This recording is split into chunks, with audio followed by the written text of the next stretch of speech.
Bugungi videoda sizlar bilan Qasoskorlar 5 filmining aktyorlar tarkibi, konsept artlar va nega boshqa asosiy qahramonlar qaytmagani haqida gaplashamiz.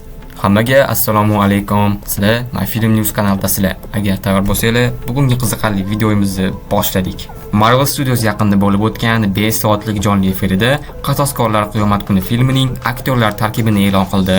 Ushbu filmda avvalgi Marvel kino olamidan tanish bo'lgan qahramonlar va yangi qo'shilgan personajlar ishtirok etadi. Asosiy qaytgan aktyorlar: Chris Hemsworth Thor rolida, Anthony Mackie Kapitan Amerika, Sam Wilson rolida, Sebastian Stan Bucky Barnes qishki askar rolida, demak uni Momaqaldiroqlar filmida Sentry o'ldirmaydi. Florence Pugh Yelena Belova ham filmda qatnashadi. Momaqaldiroqlarning barchasi qiyomat kuni filmida qatnashadi. Taskmasterdan tashqari Paul Rudd Chumoli odam Scott Lang rolida, Tom Hiddleston Loki rolida, Letitia Wright Shuri yangi Qora Pantera rolida, Simu Liu Shang-Chi rolida. Shang-Chini biz 5 yildan beri ko'rmagan edik. Mana uni keyingi yil filmda ko'ramiz.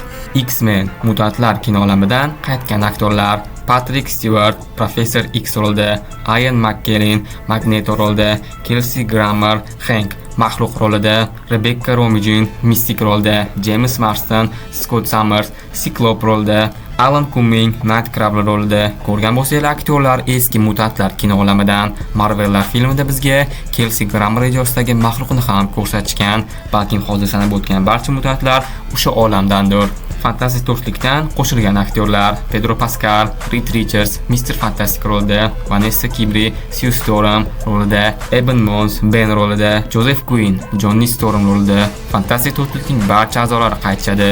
Yangi qo'shilgan qahramonlar va aktyorlar: Robert Downey Jr. Doktor Doom rolida, Channing Tatum Remy Libao Gambit rolida. Mutantlardan faqat Gambit yangi mutantlardan bo'ladi, ya'ni yangi kino olamidan. Tena Huerta Media Nemo rolida, Danny Ramirez Joaquin Torres yangi Lochin rolida, Lewis Pullman Sentry rolida, Winston Duke Mbaku rolida. Shuningdek, Ana de Armasning filmga qo'shilish haqida mish-mishlar mavjud bo'lib, uning roli hali rasman tasdiqlanmagan. Qasoskorlar qiyomat kuni filmi 2026-yil may oyida chiqarilishi rejalashtirilgan bo'lib, bu Marvelning tanishdan keyingi yangi kino olamini boshlab beruvchi filmi hisoblanadi.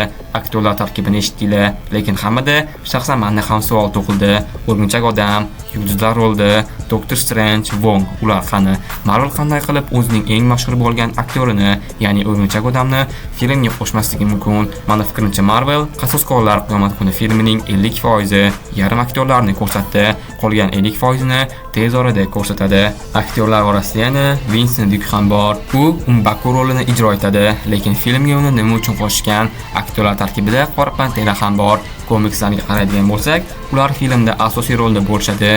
Ya'ni Qora Pantera bilan Mbaku komiksda ular asosiy qahramon bo'lishgan. Filmda ham meni fikrimcha shunaqa bo'ladi.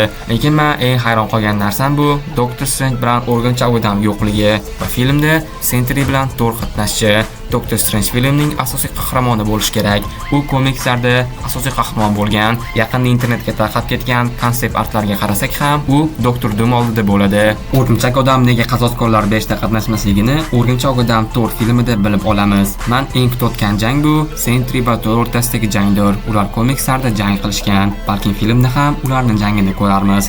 Filmda yosh qasoskorlar ham chiqishi kerak va Sam Wilson yangi qasoskorlar jamoasini to'playdi. Ular orasiga aniq Qora Pantera kiradi. Endi filmda mutantlar asosiy rolda bo'lishmaydi, lekin keyingi Qasoskorlar 6 maxfiy urushlar filmida ular aniq asosiy rolda bo'lishadi.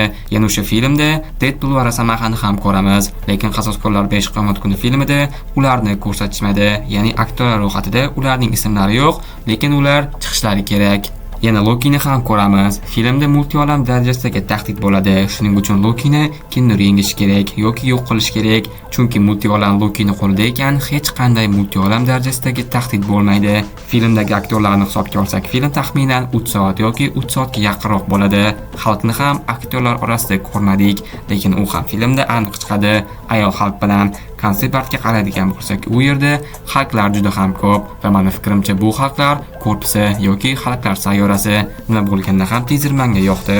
Aktyorlarning oxirida esa Robert Downey Jr. ni ko'rsatishdi. U filmda hammasiga yakun yasaydi.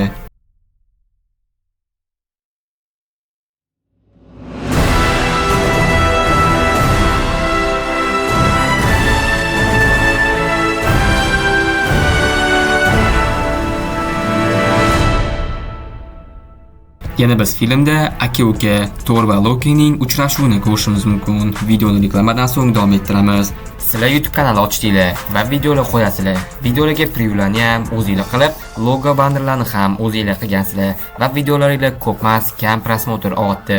Nima uchun? Birinchidan, sifatsiz preview odamlar sizlarning videolarini ko'rishdan oldin ustidagi rasmiga, tekstiga qarashadi va sizlarga hozir ikkita rasmni ko'rsataman. Ikkalasi ham bitta filmning videosi, lekin previewlar har xil va mana sizlar albatta o'ng tarafdagisini tanlaysizlar, ya'ni buni. Chunki bunda personajlar to'g'ri joylashgan va tekst to'g'ri yozilgan va preview zo'r chiqqan.